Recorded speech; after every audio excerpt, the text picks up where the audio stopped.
What's going on, everybody? Welcome back to another video of Nate Reviews. Today we're kicking off something pretty special today, and that is the road to the upcoming Mandalorian and Grogu, which drops this Friday. So before we get there, I'm going to take you deep dive on where it all began, the Mandalorian Season 1. This show brought Star Wars back to life on the small screen on Disney+, introduced one of the most beloved duos in the entire franchise, and yeah, gave us Baby Yoda, aka Grogu. So today I'm breaking down the entire first season, episode by episode, with story arcs and character development, and why it hits years later. I'll also be talking about seasons 2 and 3, and between those two seasons, the Book of Boba Fett.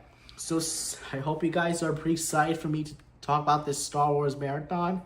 So without further ado, sit back, relax, and enjoy the show as I take you deep dive in The Mandalorian. So the story takes place after the fall of the Empire, like 6 years before the rise of the First Order. And the galaxy is a pretty big mess. There's no centralized power, crime is everywhere, and bounty hunters are thriving. We enter Din Djarin, aka the Mandalorian, who is played by Pedro Pascal, who is before known for Game of Thrones and would later play Joel Miller in The Last of Us. So Din Djarin, or I just call him Mando in this show, he is a lone gunfighter following the strict code of the Mandalorians: never remove your helmet, honor the creed, and complete the mission. But just as starts another bounty, turns to something pretty larger. Din Djarin takes a high-paying, very secretive job from a mysterious Imperial client, and the target at 50 years old. Sounds normal, but it's not. Din Djarin fights his way through mercenaries alongside a bounty hunter droid, IG-11, who's voiced by Taika Waititi. And then we get the reveal moment. It is a baby, a Force-sensitive child is the same species as Yoda. Instead of IG-11 terminated, Din makes a choice. He saves the child, and just like that, the story changes. In episode 2, Din tries to return to business, but the child isn't just cargo anymore. When a massive mudhorn nearly almost unalives Mando, Grogu uses the Force to save him, and at that moment is called bonding. By episode 3, Din completes the bounty and hands Grogu over to the Empire. But he instantly later regrets it, so he goes full rogue, breaks the Imperial facility, saves Grogu, and takes on the entire bounty hunter guild. And then one of the most hyped moments this season, the Mandalorians show up. They break their secrecy to help Din escape. Why? Because this is the way. Now a fugitive out in the galaxy, Din goes on a plan and try to keep Grogu safe, and it's here we're introduced to many new characters in the show, and I gotta say they were pretty cool from like the point on. So we are introduced to Cara Dune, played by Gina Carano, and for her character, she is a former rebel shock trooper. Together, the duo defend a peaceful village from raiders, but peace never lasts. Din keeps moving, taking risky jobs, including a prison break that shows how dangerous the galaxy truly is. And through most of it all, Grogu is learning, watching, and growing stronger. Everything comes a full head when Din Djarin reconnects with Greef Karga, who, by the way, he is played by the incredibly talented and fantastic Carl Weathers. And I gotta appreciate his acting and being in the Star Wars universe. It's honestly pretty fantastic, in my opinion. And here we are introduced to a very interesting Star Wars villain. Like, we are introduced to Moff Gideon, who is played by the brilliantly and fantastically talented Giancarlo Esposito, who is best known in Breaking Bad. And I gotta say, his acting was pretty strong as a Star Wars villain. Bro did a pretty great job acting, and Star Wars did pretty great in this. He's an Imperial warlord who knows everything about Din, including his real name. What follows is chaos, shootouts, sacrifices, and one emotional turning point.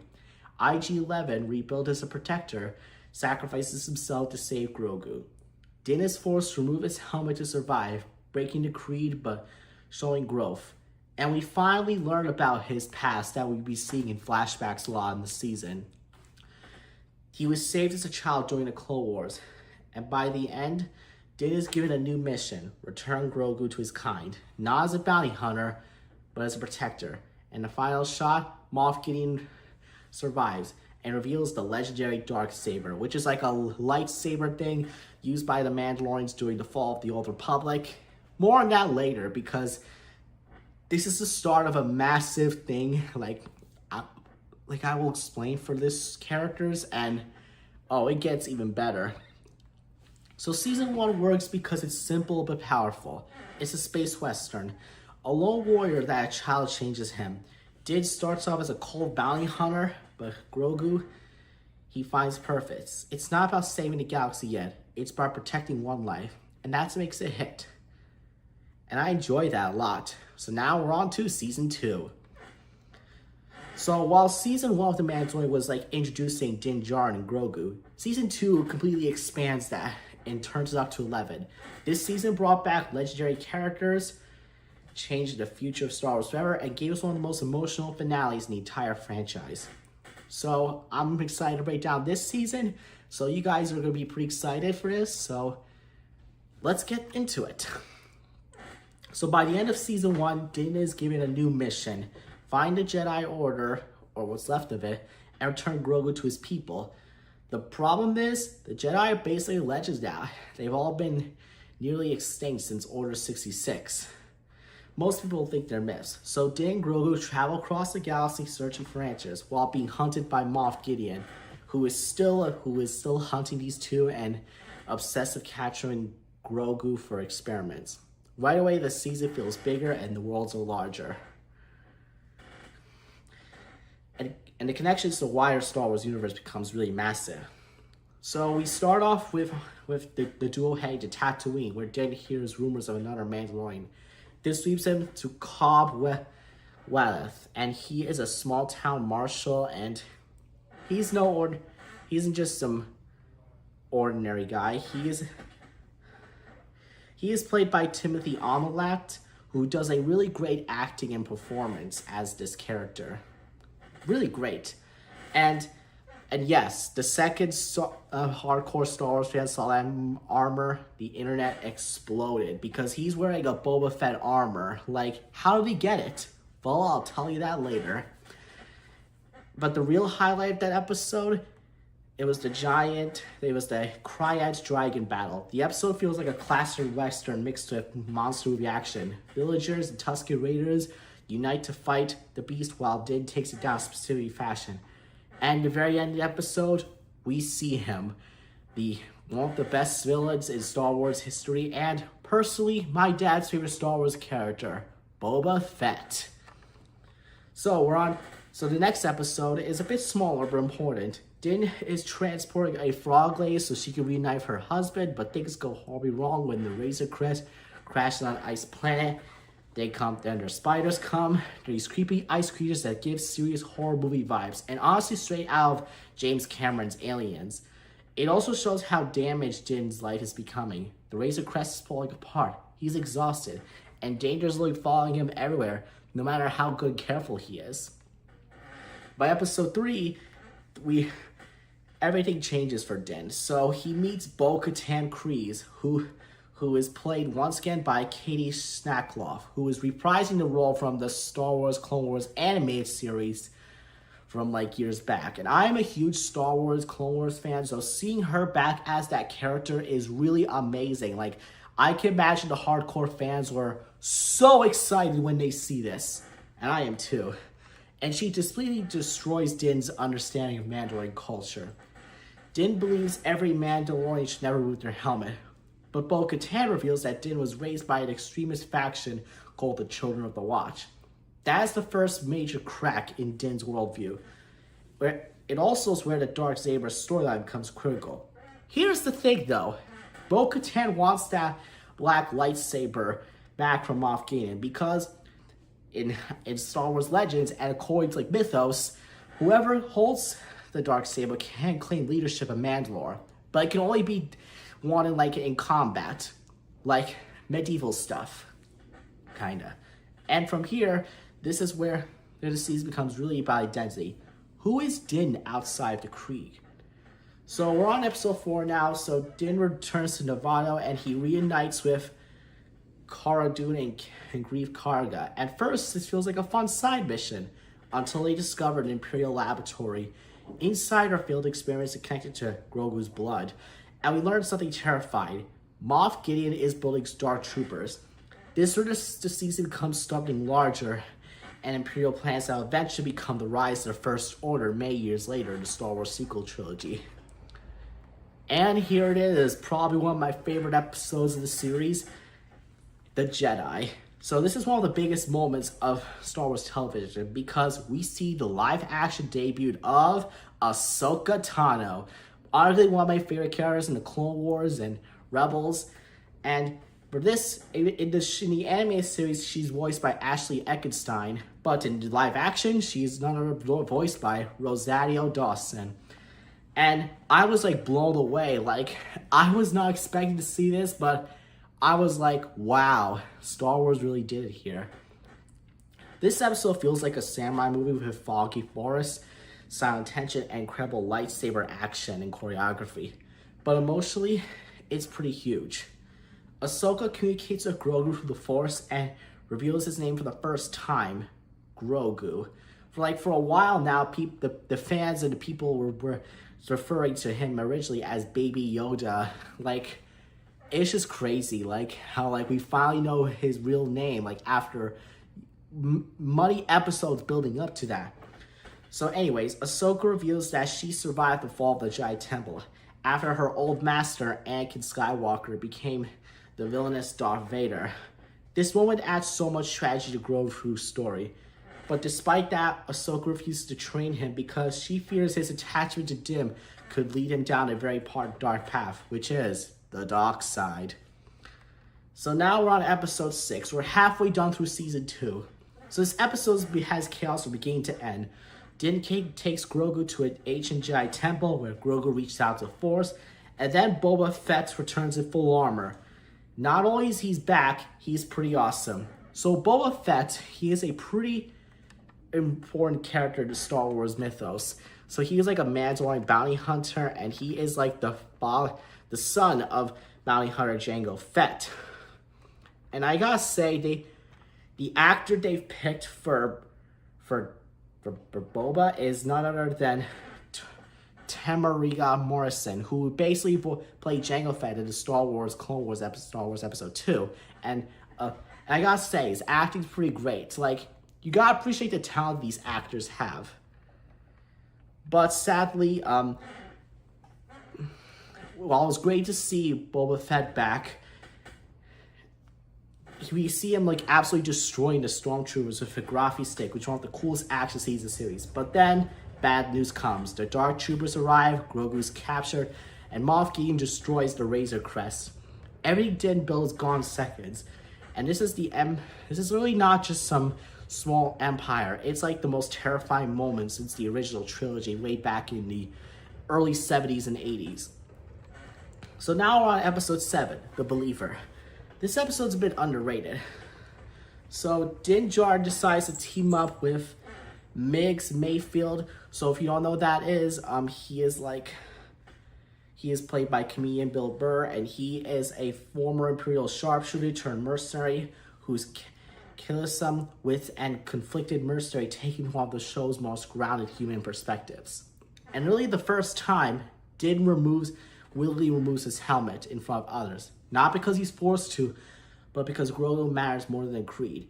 That's the emotional core of this season. Din is changing. He's becoming more human.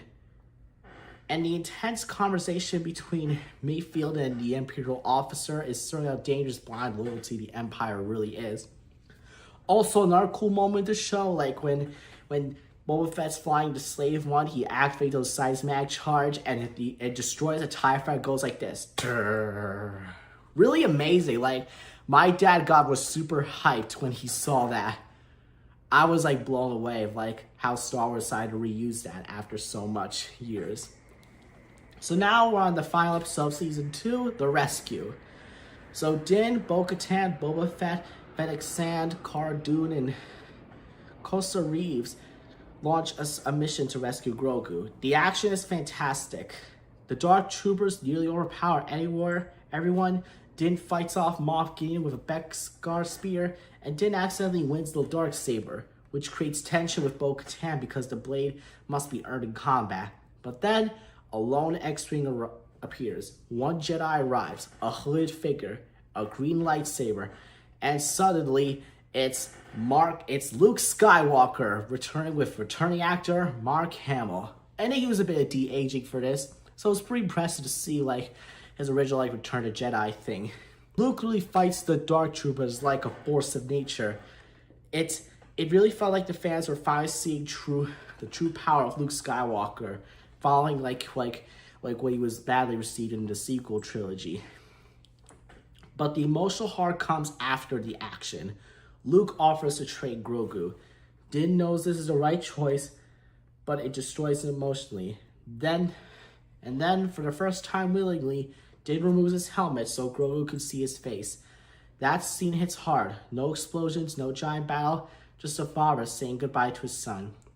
Grogu touches Din's face the last time before leaving with Luke. And honestly, that is the most coolest finale scenes I've ever seen. Like, it's just really emotional. And I get really teary every time I see it because it's just like emotionally from start to finish. Props to Pedro Pascal for his acting. I really gotta appreciate what he did here. So Season 2 managed to succeed because it balanced fan service and emotional storytelling. It brought back iconic characters without losing focus on Din and Grogu. Every character cameo mattered to the story. And the season expands Star Wars in exciting ways. Ahsoka's future, Mandalorian's future, a Darksaber conflict, Grogu's giant path for building an empire. It's like the galaxy's finally opening up to new fans after like so many years of bad things have been happening in the Star Wars fandom. Like, this is what we truly needed. And yeah, now it's time to talk about, before we get to like the whole Mandalorian Season 3, we gotta talk about a series that became an unexpected chapter in Star Wars, the Book of Boba Fett.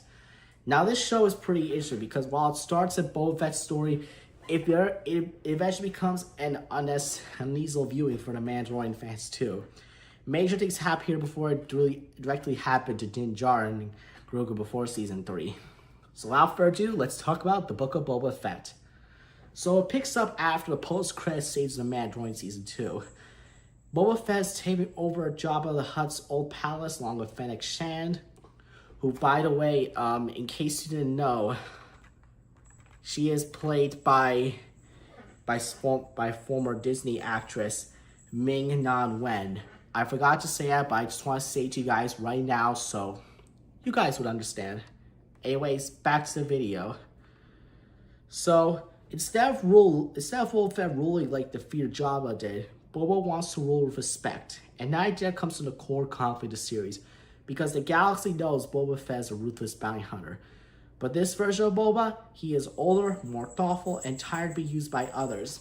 This show is really about a man trying to redefine himself after surviving the Sarlacc. So for a long time, one of the biggest mysteries Star Wars fans have been asking, how did Boba Fett survive? Well, after so many years of like questions and rumors, we finally show how Boba Fett survived. So he managed to escape the pit. He is weak and exhausted, but he's all right. He is later captured by Tusken Raiders, and honestly, the Tusken Raider storyline is one of the strongest parts of the entire series. For the first time ever, Star Wars really humanizes them. Instead of just being background enemies, they become culture with transitions, survival skills, and honor. And over time, Boba earns their respect and becomes part of the tribe. This changes him forever. So Boba learns to fight like the Tuskens. He creates his own graphy stick. He helps the tribe stop a dangerous train running through their territory. These flashbacks show Boba finally finding a family and purpose, which makes the tragedy hit larger than later. the tribe is unalived while Boba is out, and from that moment on, Boba decides he wants to build something different on Tatooine. Not just survive, he wants to lead. Back in the present storyline, Boba struggles to control Jabba's former territory. Local crime families don't respect him, the mayor of Mos Espa constantly manipulates him, and the Spike Syndicate starts moving spies through the city. This creates the brewing gang war across Tatooine. No one criticizes fans what Boba sometimes felt, too passive compared to his older appearances. But I think the show was intentionally portraying someone trying to move beyond than just a killer. The problem is, the galaxy keeps turning him back to the bad path of violence. So, the show managed to introduce some fan favorite characters in live action. First was Black Kurtzman, a massive Wookiee gladiator who nearly unalives Boba in a brutal scene like in the palace. And then came a pretty big surprise, Cad Bane. And wow, Cad Bane looks so incredible in live action. The second he walks in that town with that Western gunslinger music playing background, the entire tone's changes. He represents Boba's past, a ruthless bounty hunter life that Boba is trying to leave behind. And then the show completely changes. In episodes 5 and 6, the show instantly becomes The Mandalorian Season 2.5. We see Din Djarin after the emotional Season 2 finale, and Din is struggling hard out Grogu. He's isolated, emotionally broken, and trying to master a dark saber. But the blade is too heavy because he's conflicted with intentionally. This is also Din gets kicked out by the armor after he admitted he removed his helmet. And then we finally see Grogu again, training with Luke Skywalker. And visually, these episodes look pretty incredible. We see Luke teaching Grogu about the Force, balance, and Jedi discipline, while Ahsoka Tano watches from a distance. It honestly felt surreal seeing Luke in his mentor mode. But then comes the emotional choice. Luke tells Grogu he must choose the Jedi path or Din Djarin. So Grogu decides to choose Din, and the moment changes everything forward, because instead of becoming a traditional Jedi, Grogu chooses family. And by the end of episode 6, Din and Grogu reunite, and it was one of the happiest moments of the series. So the finale brings all the storylines together. The Spike Syndicate launches an all-out attack on Mos Espa. Boba, Din, Fennec, Christian, and the local allies fight a huge street war. And yes, Boba Fett rides a giant Rancor in the city, which is absolutely insane. The action here is pure Star Wars chaos. Giant droids exploding everywhere, Din using the Darksaber, Grogu used the Force to help people, and old-school Western shoot-down. So then Boba finally faces Cad Bane, and during their duel, Cad calls Boba weak for abandoning the bounty hunter lifestyle. But Boba proves he's changed. He defeats Cad using the Tusken lifestyle he learned earlier in the series. Meaning, the Tusken Raiders ultimately shaped the man Boba became. Meanwhile, Grogu calms the Rancor and the Force, showing how much he's grown emotionally. And by the end of the finale, Boba successfully protects Mos Espa. But he realized ruling isn't glorious as he imagined. Even though the Book of Boba really divides fans, it still is a huge part of the story. I find it pretty good, and even though some people don't like it, especially my dad, but I really do like how Star Wars was going from here. And now, after so much time, we are finally in the final stretch, The Mandalorian Season 3. So, let's deep dive on this third season and see how things go. So by the end of the Book of Boba Fett, Din and Grogu are reunited, but Din has a problem. Since he removed his helmet, the armor declares him an apostate. According to Creed, the only way to redeem himself is bathed in the living waters beneath the mines of Mandalore. The only issue, Mandalore is completely cursed and destroyed. Meanwhile, the Republic is struggling to maintain order across the galaxy, while remnants of the Empire still operate secret. And quietly in the shadows, Moff Gideon is preparing his return. So right away, the season reestablishes the bond between Din and Grogu. And honestly, after an emotional goodbye to Season 2, these two just belong together. Grogu is becoming more expressive, more confident, and stronger with the Force. And at the same time, Din feels more relaxed and emotional around him than ever before. The opening episodes also lean into hard into classic adventure storytelling with pirate battles, dogfights in space, and Western-style action. Honestly, Season 3 is a lot bigger. The scale of planets, ships, and Mandalorian battles feels cinematic. And one of the biggest moments of Seasons happens pretty early than I expected.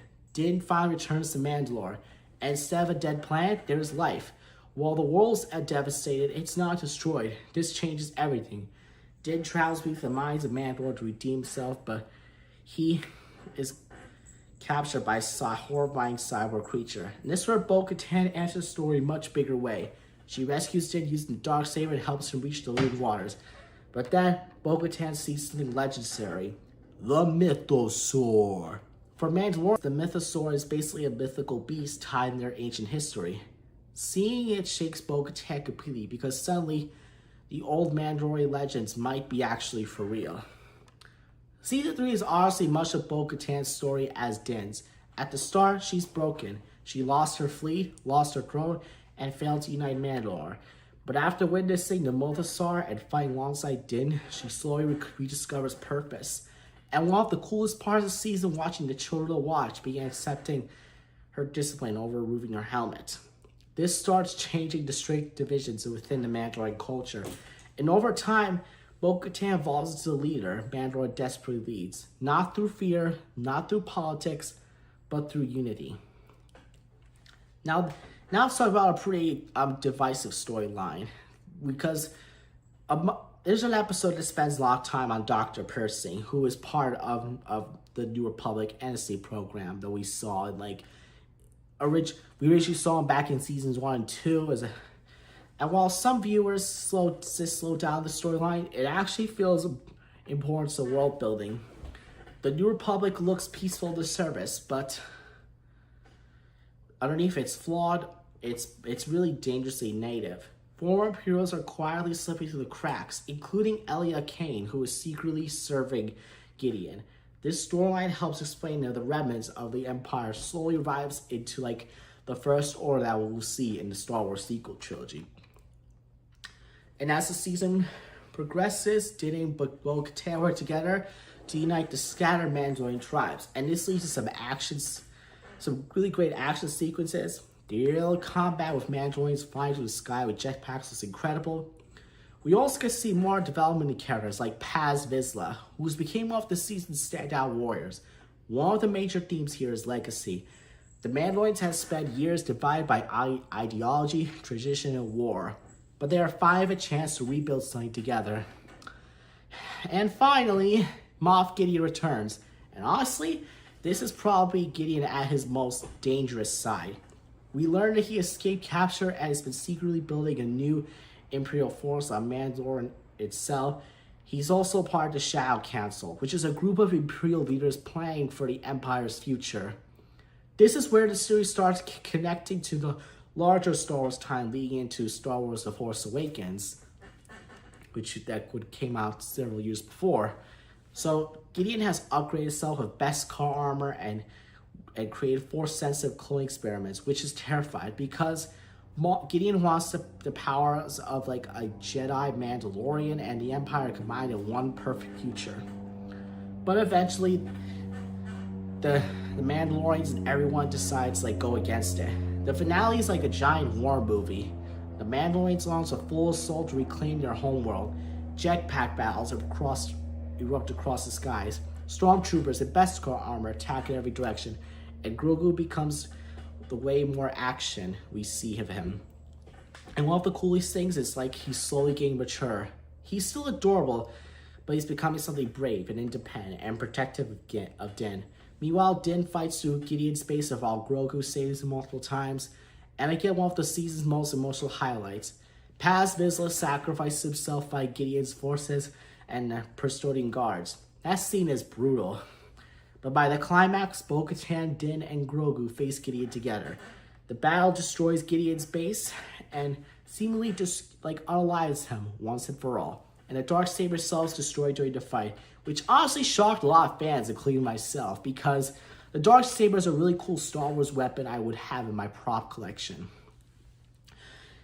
And the Darksaber represents like the power division, and destroying it similarly allows Mandalore to move on forward without all traitors controlling everyone and have Mandalore live free and of independence. So the ending of Season 3 is surprisingly peaceful. Bo-Katan officially begins rebuilding Mandalore. Din formally adopts Grogu as his son, and not just his companion. Din's Grogu becomes a new name, which his name is Din Grogu. And honestly, that's one of the sweetest moments in the entire series. Instead of becoming rulers or political figures, Din Grogu chooses a simpler life for now. But for the final scenes, set up for future adventures, Din begins working with the New Republic to hunt down Imperial remnants, while Grogu continues training and growing stronger. And that's where the upcoming Mandalorian Grogu will pick up when it releases this Friday. Well, in conclusion, Season 3 may be the most divisive season of Mandalorian, but it's also very ambitious. It transformed the series from a smaller Western adventure to a massive story about culture, legacy, and rebuilding after the war. Even with the larger political storylines, the show has still heart and still remains of Din and Grogu. The father-son relationship continues to carry the series emotionally. And that was it. I had a great time viewing all 3 seasons of The Mandalorian as well as the Book of Boba. And I can't wait for you guys to see my review for The Mandalorian Grogu, which comes out pretty soon. And I'm excited how things will go. But anyways, if you enjoyed this recap, make sure to give it a like, subscribe, and turn on notifications so you guys don't miss out on my latest videos.